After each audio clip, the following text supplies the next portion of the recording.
I was staring at a $50 million money laundering ledger deep inside the Treasury Department when the email arrived. It was 6:47 p.m. Brooke's rehearsal dinner is over capacity. Do not bother coming. That was it. No, I'm sorry. No polite excuses. Just a sterile, two-line dismissal from Marcus, the father who had spent my entire life treating me like a bad investment. He thought he was erasing a lowly tax clerk from his perfect family portrait. He had no idea he had just uninvited the federal director holding the keys to his total ruin. Tell me in the comments, where are you listening from right now? And have you ever been discarded by your own family? I read the two lines again. The cursor blinked at the end of Marcus's name, steady and indifferent. I did not cry. I want to be entirely honest about that right from the beginning, because people often expect a breakdown in moments of profound family rejection. They expect shattered glasses, trembling hands, or at least a solitary tear slipping down a cheek. I had none of those things to offer. What I felt instead was a familiar, settling coldness. It was the kind of quiet that comes after you have absorbed a blow you spent your entire life anticipating. I simply reached out and closed my laptop. The hinge made a sharp, dry click that echoed across the empty, fluorescent-lit expanse of my office. This was not a new pain. It was just the loudest version of a silence I had learned to navigate decades ago. Marcus did not need a reason to uninvite me. He never needed a reason to make me feel like an unwelcome stranger trespassing in his perfect family portrait. I took a slow, deep breath, letting the sterile air of the federal building fill my lungs, grounding myself in the concrete reality of my environment. A soft, hesitant knock at the frosted glass door broke my train of thought. I looked up to see Tess standing in the doorway. Tess was 26 years old, a brilliant data analyst on my team, and someone who navigated the world differently. She was on the autism spectrum, specifically dealing with Asperger's, which meant she rarely made eye contact and often found the chaotic noise of the world overwhelming. But give her a raw data set, and she could see patterns invisible to anyone else. She stood there shifting her weight from her left foot to her right, holding a thick, red classified folder against her chest like a shield. Her fingers tapped a rapid, nervous rhythm against the cardboard. "I am sorry to interrupt," Tess said, her voice barely above a whisper, her eyes fixed on the edge of my mahogany desk. "But you told me to flag any structural anomalies in the Eastern Seaboard real estate ledgers. I found something. It does not make sense." I looked at Tess, feeling a sudden, fierce wave of protectiveness. In my world, family was not defined by blood or by the people who sent cruel emails about rehearsal dinners. Family was the people you chose to shield. I stood up, smoothing the front of my jacket, completely leaving Marcus and his petty seating charts behind in the dark. "You never have to apologize for doing your job, Tess," I said smoothly, keeping my tone perfectly level and reassuring. "Come in. Show me what you have." She stepped forward, placing the heavy file on my desk with a slight tremble in her hands. I knew, even before opening it, that Tess did not make mistakes. If she brought me a red folder after hours, it meant someone very powerful was trying to hide something very dark. I took the red folder. "Before I open the file, you need to understand the architecture of the illusion I lived in. My name is Audrey Hayes. I am 45 years old, unmarried, with no children. In Marcus's eyes, I was the ultimate disappointment, to him and to the rest of them. I was just a mid-level tax clerk shuffling mundane paperwork for the government. I was the dull, uninteresting daughter who never quite amounted to anything worth bragging about at a country club dinner. They did not know the truth. They never asked. I hold the position of director at the Financial Crimes Enforcement Network, better known as FinCEN. I operate deep within the United States Department of the Treasury. For the past decade, my signature has frozen the assets of international cartels, dismantled shadow corporations, and ruined the lives of corrupt billionaires. I hold a security clearance that requires background checks reaching back to my elementary school teachers. I do not audit small businesses. I track the invisible, dirty money that runs the global underworld. But to Marcus, success had a very specific, legible shape, and it did not look like me. Success looked exactly like Brooke. My younger sister was beautiful, charismatic, and engaged to Preston Sterling, the heir to a massive private equity fortune. To Marcus, Brooke's upcoming wedding was not just a celebration of love, it was the crowning achievement of his life, a golden ticket into the elite society he had always desperately craved. I let them keep their illusion. It was easier that way. It was safer to be a ghost in my own family than to try and explain a world of federal warrants and classified briefings to a man who only respected visible wealth. Tess reached over and tapped a long, pale finger against the top document in the folder. Her breathing was shallow. "The anomaly," she murmured, her eyes tracing the lines of data.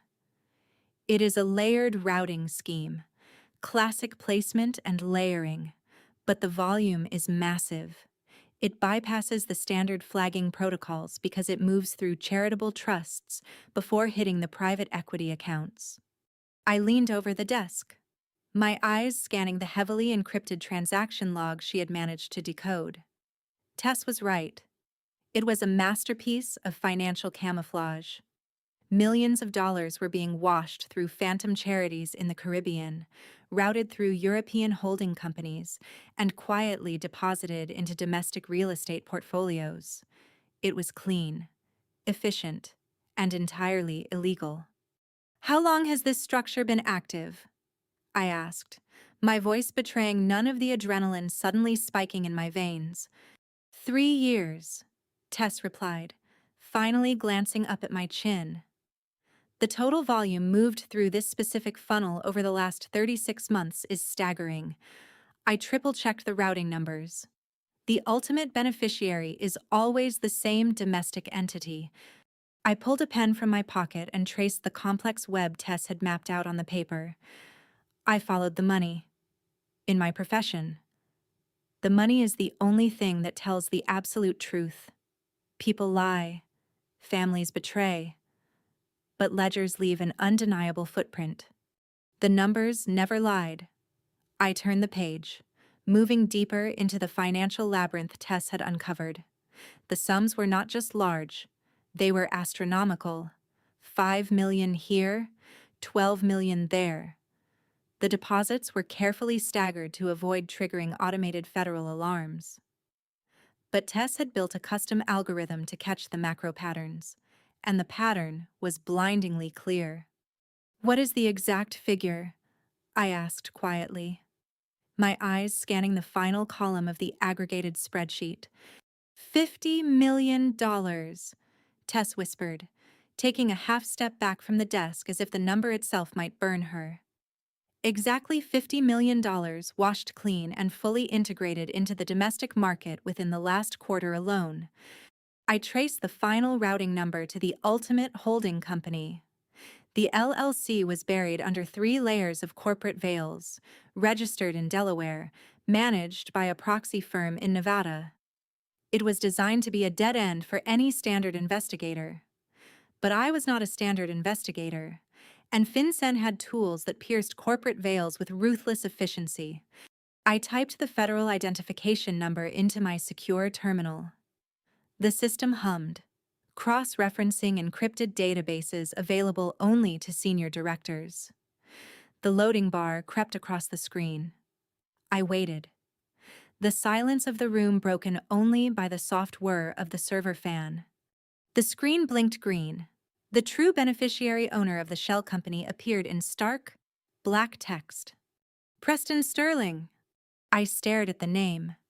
Preston Sterling, Brooke's fiancé, the golden boy. The man Marcus had been endlessly bragging about to anyone who would listen for the past 8 months. The man whose family was funding the lavish $250,000 wedding I had just been uninvited from. A strange, dark irony settled in my chest. Marcus had banished me from the rehearsal dinner because he thought my presence would embarrass him in front of the elite Sterling family. He thought I was too small, too irrelevant to sit at their table. He had no idea that the irrelevant tax clerk was currently staring at federal proof that his future son-in-law was a high-level money launderer. "Director Hayes," Tess asked nervously, her hands wringing together. "Is the data correct? Did I misinterpret the final node?" "No. Tess," I said, my voice dangerously calm. "Your data is flawless. You found exactly what they spent millions trying to hide." I looked at the digital calendar on the corner of my monitor. It was Tuesday evening. Brooke's wedding was scheduled for Saturday afternoon at the Sterling Manor in Connecticut. I had exactly 72 hours. 72 hours before Brooke tied her life and her legal liability to a man who was about to become the target of a massive federal indictment. If I moved forward, if I signed the freeze orders, the Sterling Empire would collapse overnight. The wedding would be destroyed. Marcus would be humiliated on the grandest scale imaginable. A weaker person might have hesitated, paralyzed by the tangled web of family loyalty and old guilt. I had a choice. To understand why I felt absolutely no guilt staring at Preston Sterling's impending ruin, you have to understand what it meant to grow up in Marcus's house. I was never a daughter to him. I was a disappointing baseline against which Brooke's perfection was constantly measured. Brooke was the shiny sister. She was a beauty pageant winner by 16, a charismatic socialite by 20, and the undisputed center of Marcus's universe. She had a warmth that drew people in, a dazzling smile that made you want to forgive her flaws. I never hated her for being loved. What I hated was the absolute darkness I was forced to live in so her light could seem brighter. I was the dull ledger. I was the quiet, analytical older sister who preferred libraries to parties, who studied economics while Brooke shopped for designer dresses.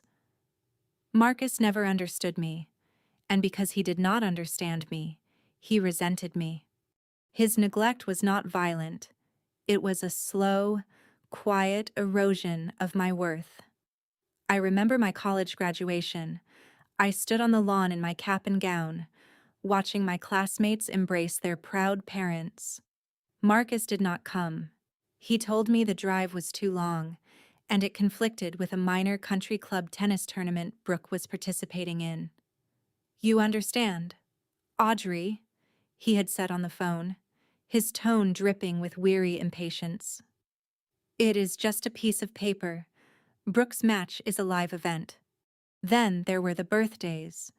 Year after year.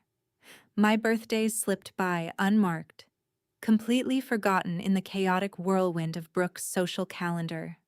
Whenever someone casually asked what I did for a living, Marcus would wave his hand dismissively. "Oh, Audrey works in a government basement somewhere doing taxes," he would say, making my career sound like a tragic failure of ambition. I remember one specific Thanksgiving.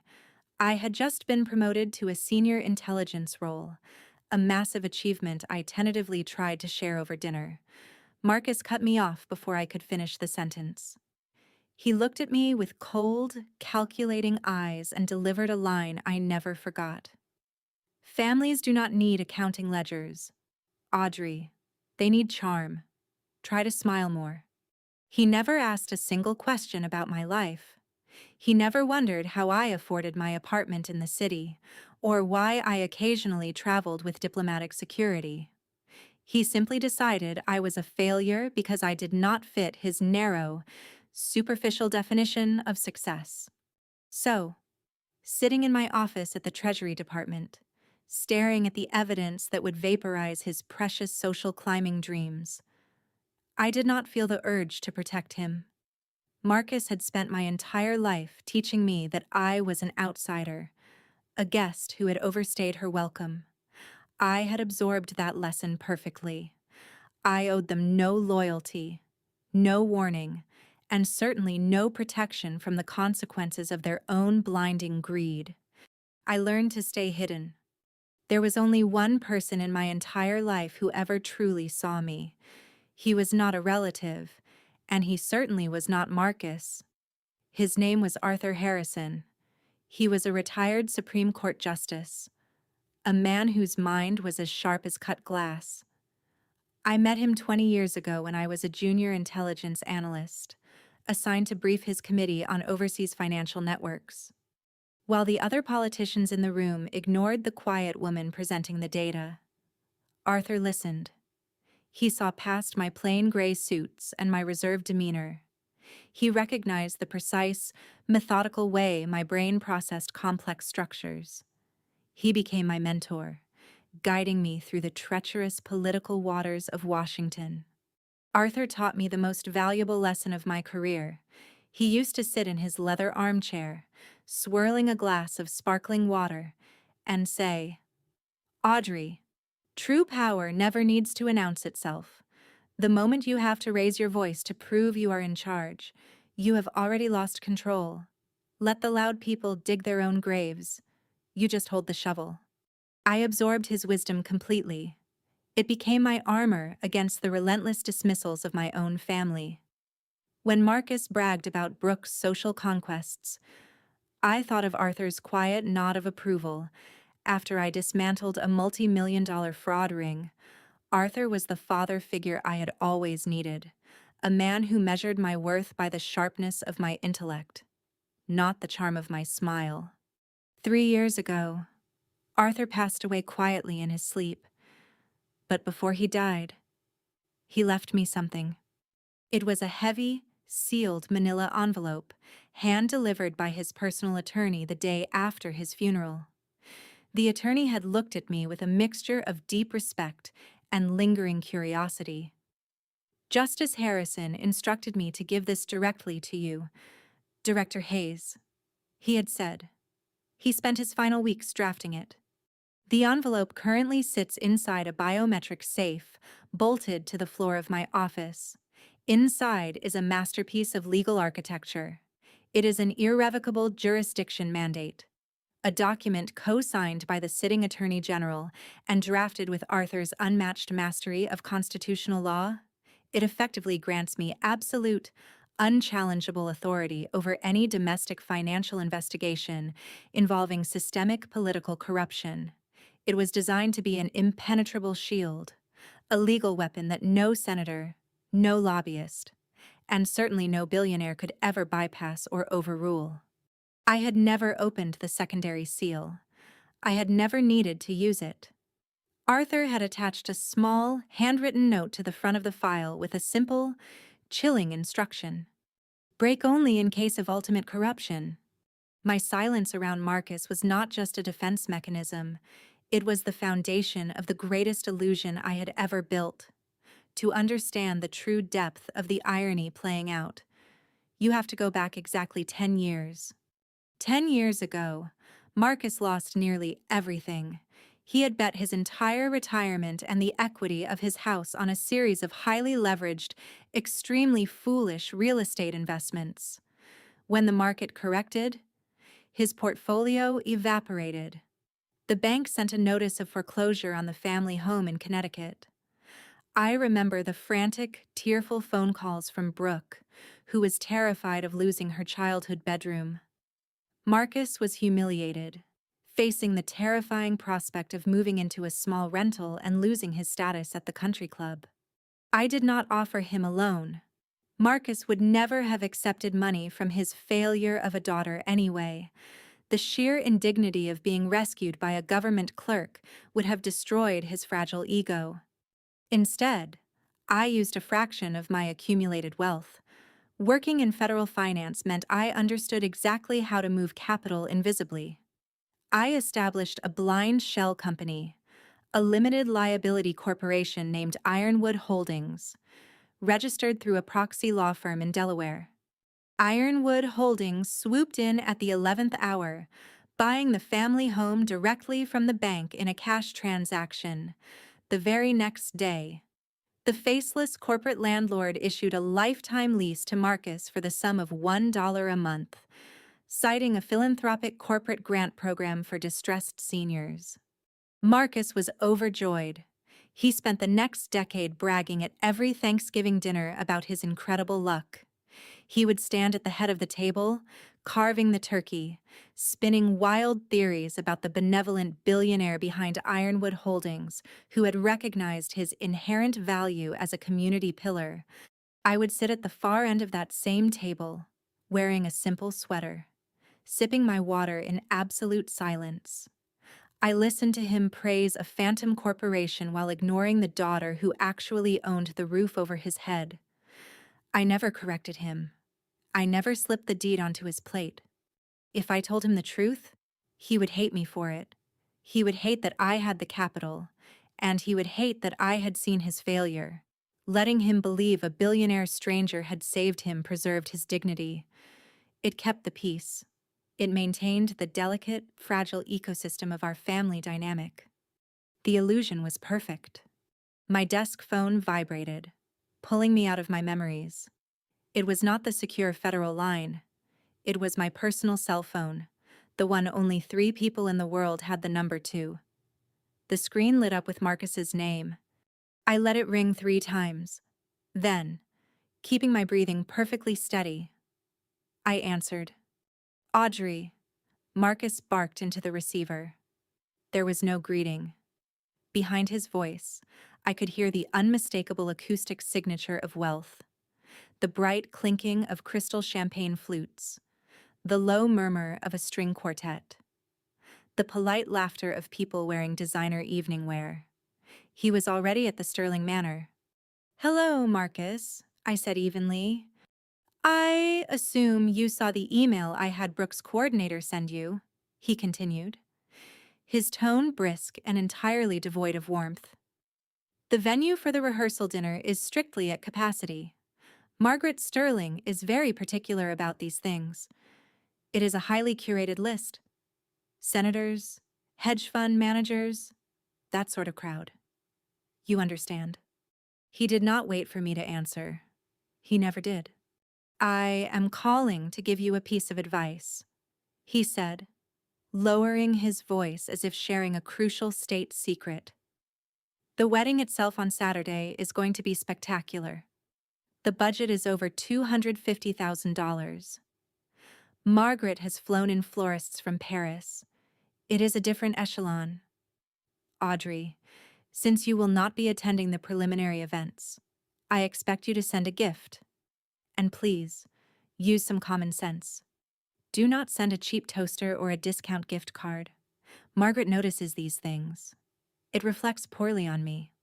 I sat in my leather chair, looking at the glowing computer screen in front of me. On the monitor was the undeniable proof that the spectacular $250,000 wedding he was so immensely proud of was being funded entirely by laundered cartel money. The beautiful Parisian flowers were bought with dirty cash. The elite guest list was sipping champagne paid for by criminal enterprise. I will make sure the gift is appropriate for the occasion. Marcus, I said, my voice completely smooth, betraying absolutely nothing. Good. See that you do. Try to find a nice dress for Saturday. Something that blends in. He exhaled a sharp breath. I have to go. Preston is introducing me to the governor. The line went dead. I placed the phone face down on the polished mahogany. Marcus's warning about a cheap gift echoed in the silent room, bouncing off the bulletproof glass of the Treasury windows. It was a deeply ironic demand, considering the secret tradition I had maintained for over a decade. Every December, exactly 1 week before Christmas, a large, heavy package would arrive on the porch of the family home in Connecticut. The shipping label never contained a return address. It was routed through an upscale concierge service in Manhattan. Inside the boxes, I placed items Marcus and my mother could never comfortably afford on their own. but desperately wanted to display. 1 year, it was a rare vintage of Bordeaux wine. Another year, it was a set of cashmere throws woven in Scotland. Once, it was a pair of front-row tickets to a sold-out Broadway premiere, complete with a prepaid luxury hotel reservation. I paid for all of it. I sent it anonymously. Brooke always assumed it was from one of her wealthy ex-boyfriends trying to win favor with the family. Marcus convinced himself it was a corporate courtesy gift from the mysterious Ironwood Holdings, cementing his belief that he was a highly valued tenant. They gladly accepted the luxury, never once suspecting the mundane, boring sister in Washington was the architect behind the elegant wrapping paper. Why did I do it? The psychology of anonymous giving is complicated. If I had put my name on those boxes, the dynamic would have instantly turned toxic. Marcus would have felt emasculated. He would have questioned how a government clerk afforded such things. He would have demanded a financial accounting, and ultimately, he would have resented me for shifting the power balance. If they knew the gifts came from me, they would have been forced to say thank you. And a forced, resentful thank you from a parent is far more painful than absolute silence. Giving anonymously allowed me to care for them from a safe distance. It allowed me to fulfill my duty as a daughter without opening myself up to the inevitable emotional shrapnel of their disdain. I wanted to give. I did not want the punishment of their gratitude.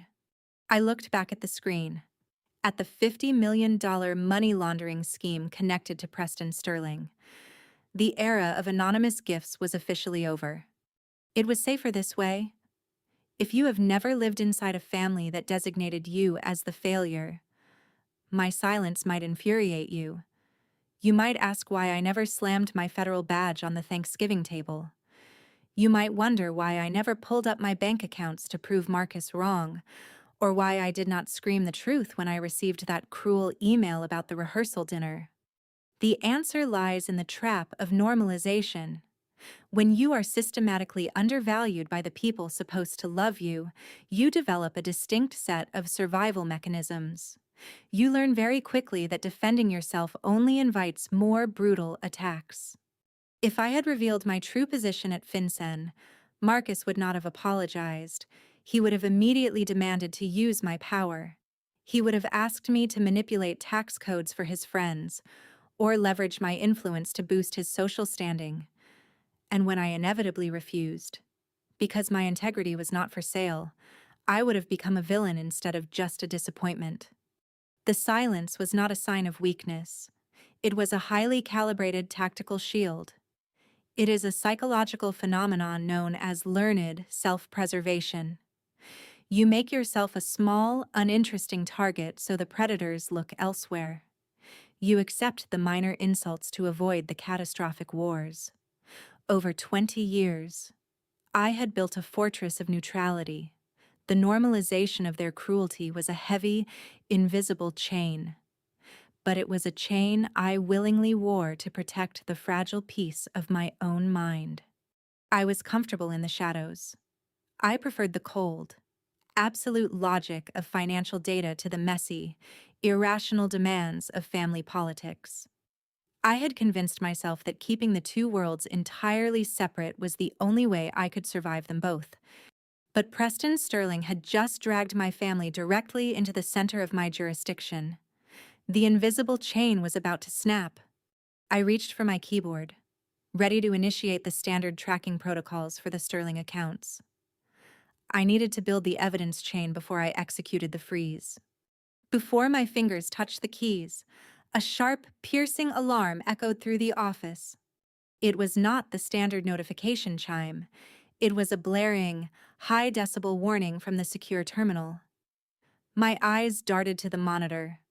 A priority override protocol had just been triggered on the Sterling file, originating from a completely different sector of the government network. Someone else was trying to access the exact same encrypted ledgers. The screen flashed crimson.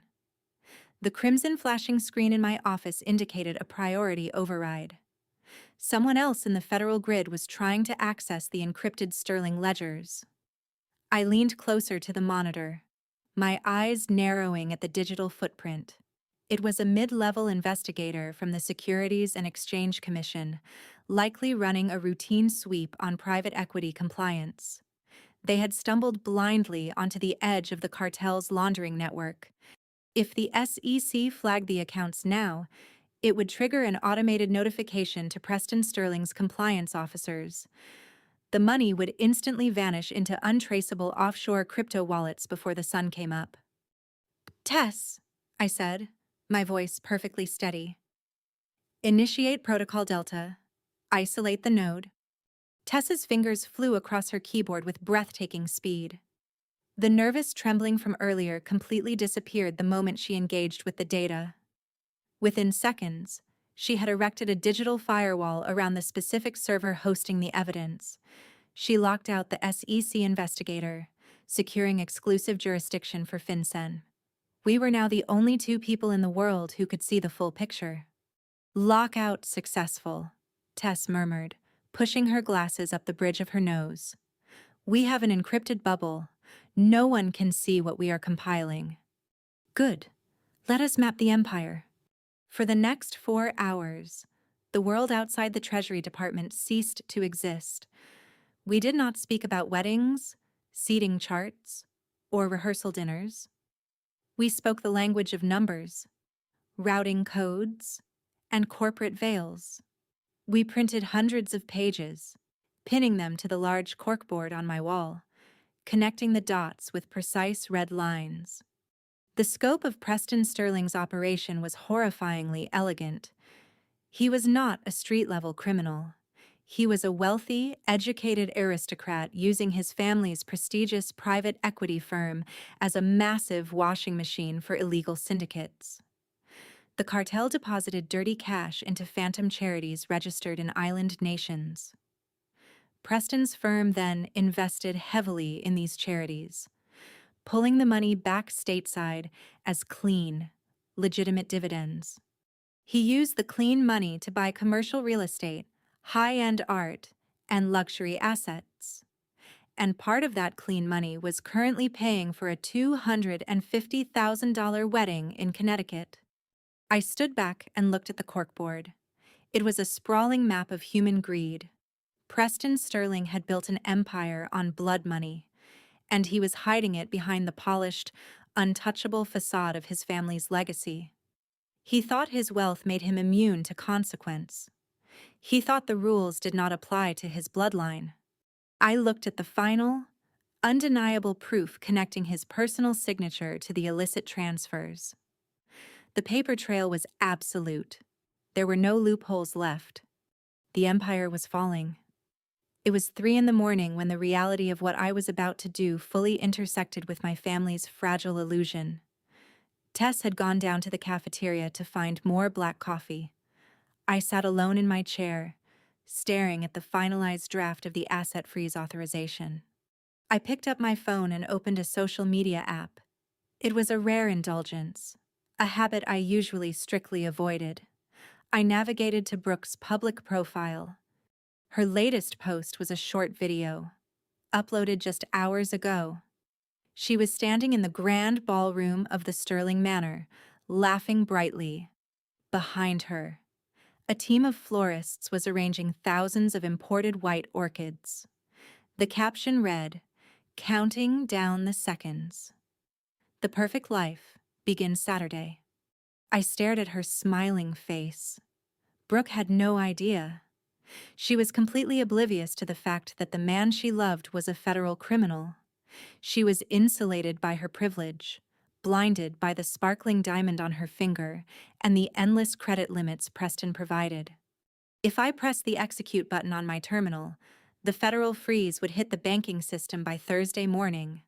Every single account tied to Preston Sterling and the private equity firm would be instantly frozen. The checks written to the Parisian florists, the luxury caterers, and the string quartet would violently bounce. The credit cards would decline. The scandal would be immediate and absolute. The federal indictment would dominate the morning news cycle. The perfect, $250,000 wedding would evaporate into a humiliating public spectacle. Brooke's perfect life would shatter before it even began, and Marcus's desperate climb into elite society would end in absolute disgrace. A tiny, deeply buried part of me, the older sister who used to tie Brooke's shoelaces, felt a flicker of genuine pity. It would be a devastating blow to her.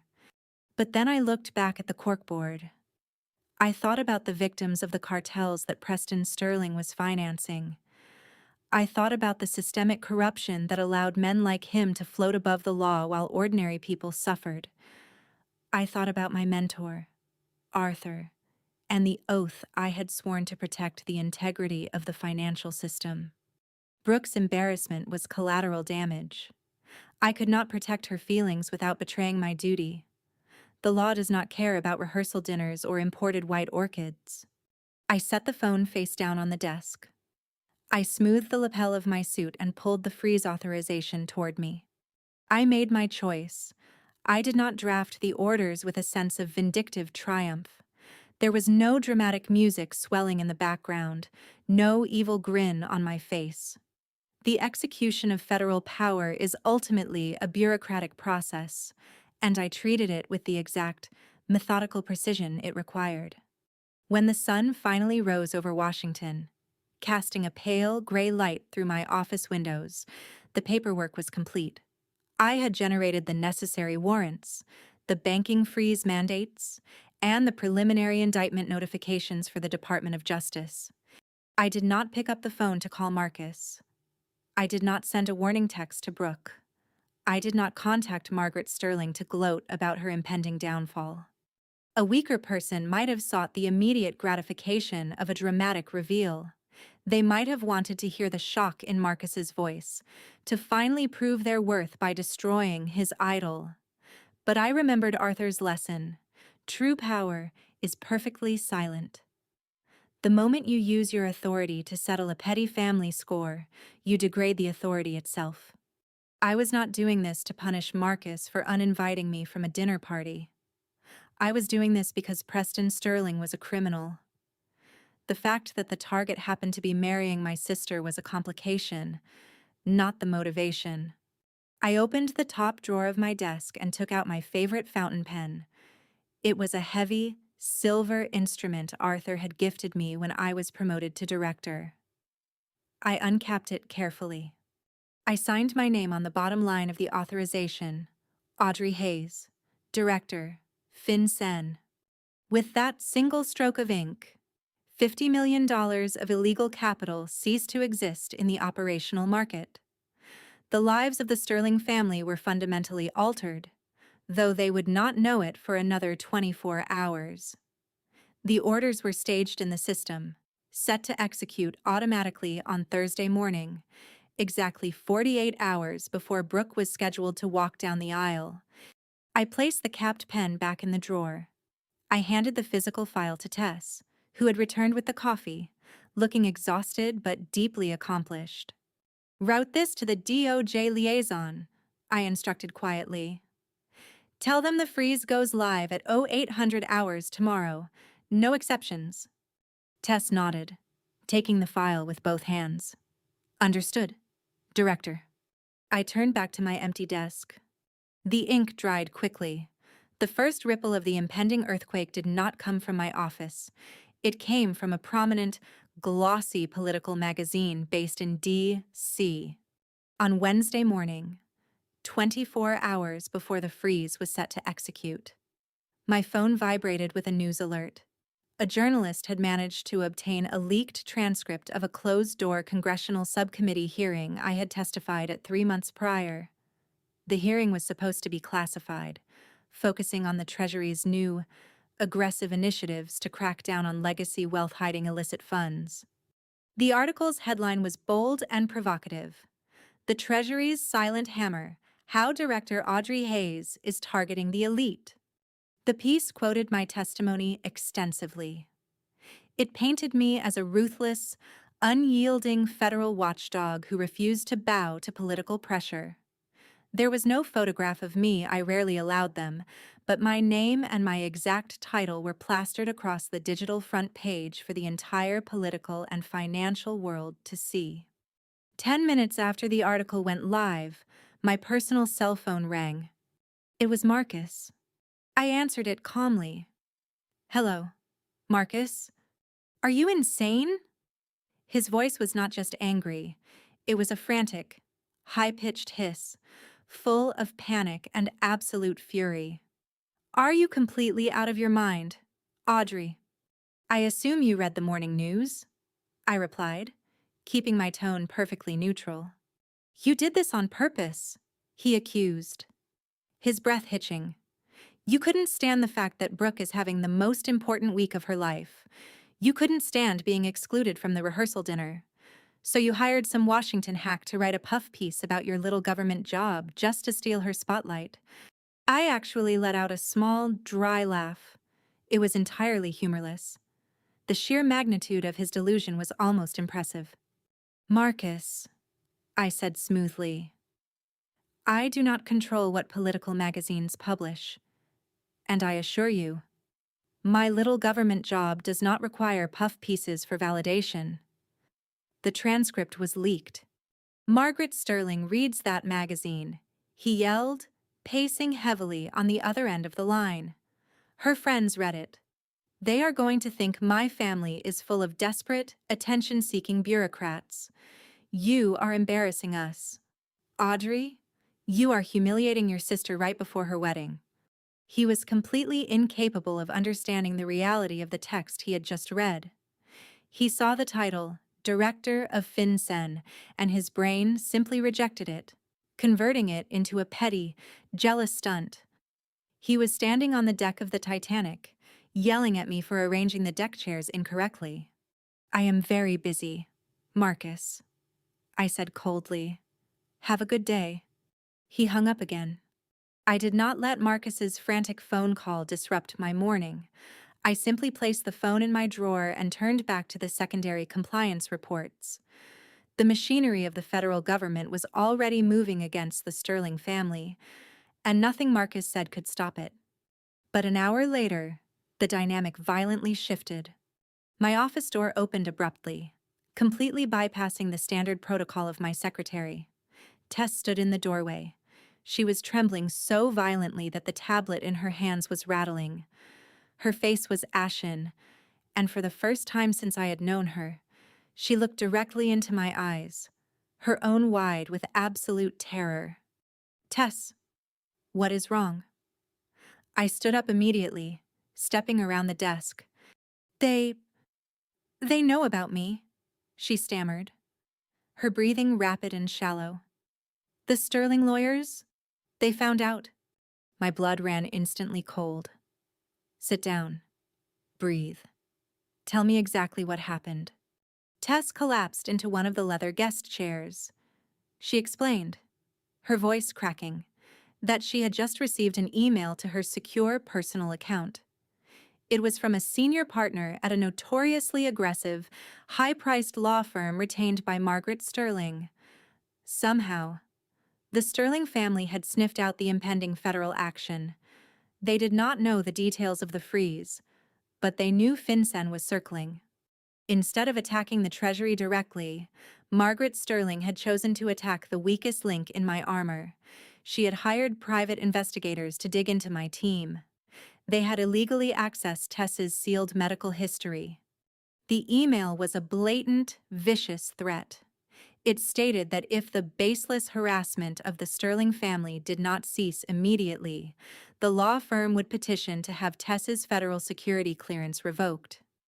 They planned to use an old, sealed record of a severe panic attack she suffered in college to argue she was mentally unfit and unstable, thereby discrediting the entire investigation she had compiled.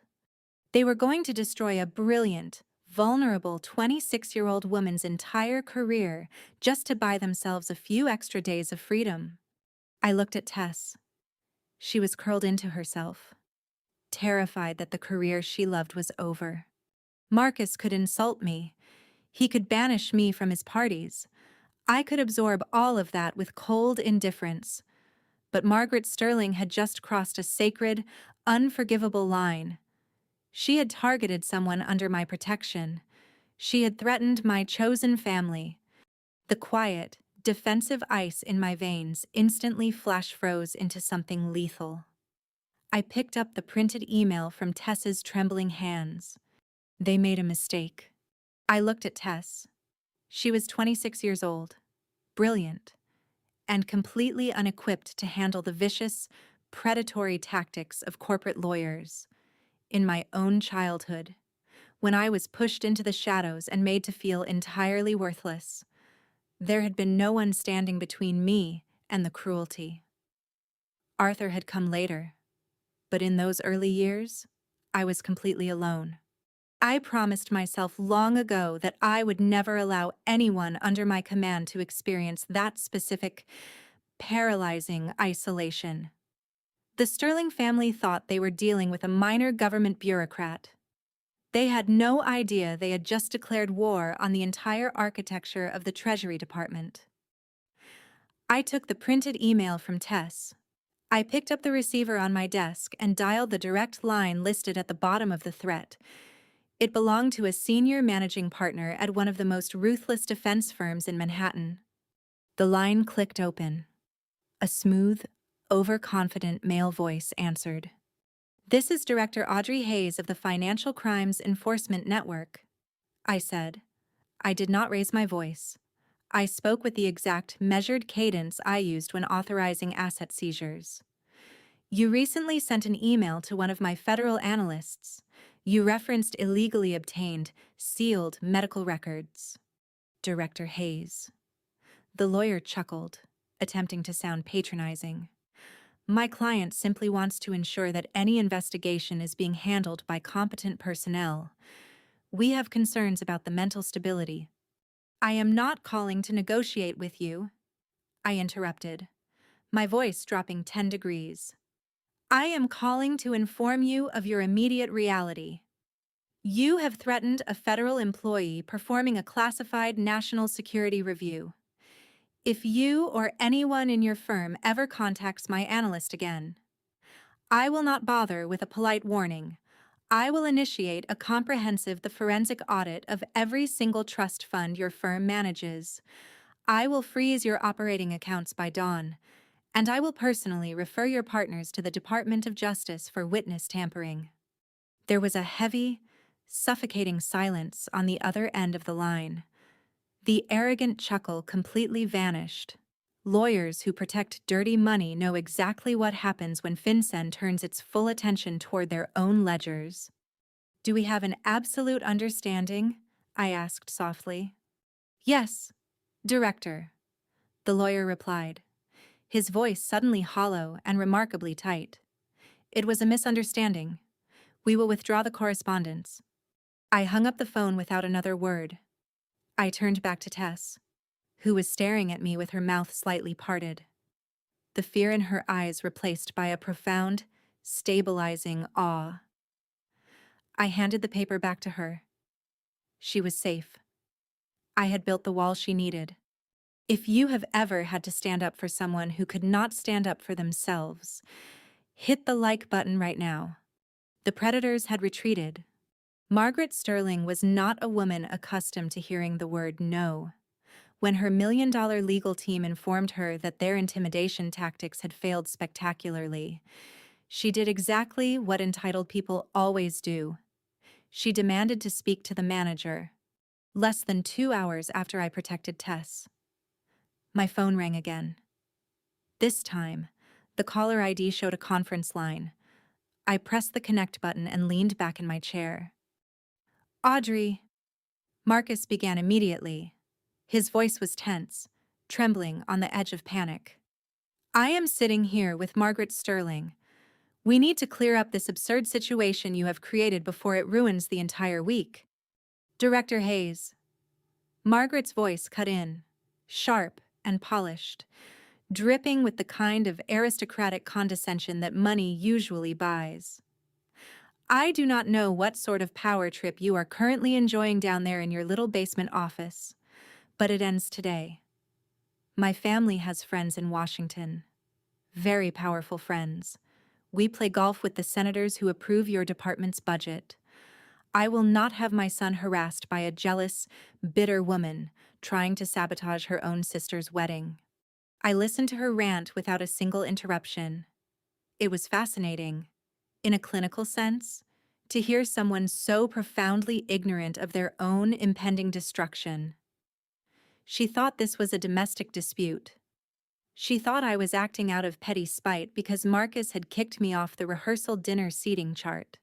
You are embarrassing this family, Audrey, Marcus added, attempting to sound like a stern, commanding patriarch. But underneath his bluster, I heard the desperate sycophancy of a man terrified of losing his wealthy sponsors. I demand that you drop whatever ridiculous file you are holding. Apologize to Margaret right now. And maybe, just maybe, we can quietly sweep this under the rug. They were offering me a chance to surrender. They genuinely believed they were granting me mercy. I looked at the digital clock on my monitor. The federal freeze was scheduled to execute in less than 18 hours. The massive illusion they were standing on was about to turn to dust, and they were busy threatening the only person who possessed the exact map of the minefield. Are you completely finished? I asked, my tone perfectly flat, devoid of any emotional fluctuation. We are waiting for your apology, Margaret snapped. I did not explain the $50 million. I did not mention the cartels, the phantom charities, or the federal warrants already sitting in the secure server. They would not have believed me anyway. Their arrogance had blinded them to any reality outside their own privilege. Understood, I said quietly. Goodbye. I ended the call. I approached the hidden safe. Margaret Sterling believed that her wealth made her untouchable. She believed that because she funded political campaigns, she was immune to the consequences of the law. In many standard investigations, she might have been right. Lobbyists can delay inquiries. Bribed politicians can cut agency budgets. Corrupt judges can dismiss evidence on procedural technicalities. But Margaret did not understand the specific weapon I was about to deploy. I knelt on the floor of my office and pressed my thumb against the biometric scanner of the heavy steel safe hidden behind a mahogany panel. The locking mechanism disengaged with a solid, satisfying thud. I reached inside and pulled out the thick manila envelope Arthur had left for me 3 years ago. Inside was the irrevocable jurisdiction mandate. To understand why this document was so devastating, you have to understand the anatomy of federal power. An irrevocable jurisdiction mandate is a rare, almost mythical legal instrument. It was drafted by a Supreme Court justice and preemptively authorized by the Attorney General for cases involving extreme, systemic corruption, where political interference is guaranteed. Once I signed this document and attached it to the Preston Sterling file, it created a legal fortress. It meant the investigation could not be paused, reassigned, or dismissed by anyone below the level of the President of the United States. It bypassed the standard judicial lottery, assigning the case to a specialized, uncorruptible federal tribunal. Margaret's bought and paid for senators could scream until they lost their voices, but they would have absolutely zero authority to interfere. The mandate stripped away the protections of wealth and reduced the billionaire class to ordinary citizens standing naked before the law. Arthur had built this weapon specifically to stop people exactly like Margaret Sterling from buying their way out of a prison cell. Are you ready to see what real paper power looks like? Tell me yes in the comments. I carried the heavy document back to my desk and placed it gently next to the stack of banking records Tess had compiled. I uncapped my silver fountain pen. The silence in the room felt heavy, charged with the immense gravity of the moment. I was not just crossing a line. I was detonating a bridge. I signed the bottom of the mandate. The ink soaked into the heavy parchment. I attached the mandate to the $50 million freeze orders. The entire package was now legally bulletproof. I pressed a button on my desk console to summon the federal marshals assigned to my department. It was time to invite Marcus and his new, elite family to the Treasury. They wanted to discuss my behavior. I was finally ready to grant them an audience. The trap was completely set. On Thursday morning, 48 hours before Brooke was scheduled to walk down the aisle, I did not send an email or make a polite phone call. I issued priority federal subpoenas.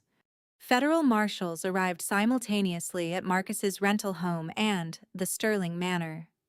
The subpoenas compelled Marcus, Brooke, Preston, and Margaret to appear immediately at the Treasury Department for an emergency compliance review.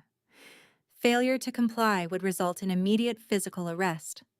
At 10 o'clock in the morning, they were escorted through the heavily fortified underground parking garage of the FinCEN building. They had to surrender their cell phones, pass through 3 separate biometric security checkpoints, and walk past heavily armed guards. It was a stark, terrifying contrast to the soft luxury of their country clubs. I waited for them in the primary secure conference room. It was a sterile, intimidating space. The walls were made of soundproof glass, the table was cold steel, and there was absolutely nothing on the walls to distract from the reality of federal authority. The heavy door opened, and they filed into the room. Margaret Sterling looked furious, her designer suit sharp, her eyes darting around the room looking for someone to complain to. Preston walked closely behind her, attempting to maintain his wealthy swagger, though I noticed a distinct sheen of nervous sweat on his forehead. Brooke looked completely confused, holding tightly to Preston's arm as if he were a life raft. Marcus entered last. He saw me standing at the head of the table, wearing a crisp navy suit, a federal badge resting visibly on my lapel. He immediately puffed out his chest, completely misreading the room. He still believed this was some kind of elaborate, petty family drama I had orchestrated out of jealousy. "Audrey," Marcus barked, pointing a shaking finger at me, "this is an absolute outrage. You send armed guards to our homes? 2 days before your sister's wedding, I will have you fired for this. Margaret is already calling the governor's office from the lobby." I did not flinch. I did not raise my voice. I did not try to argue with his delusion. I simply looked at him with the cold, detached professionalism I reserved for international criminals. "Stand exactly where you are," I said softly. The absolute authority in my voice hit Marcus like a physical blow. He froze mid-step, his mouth snapping shut.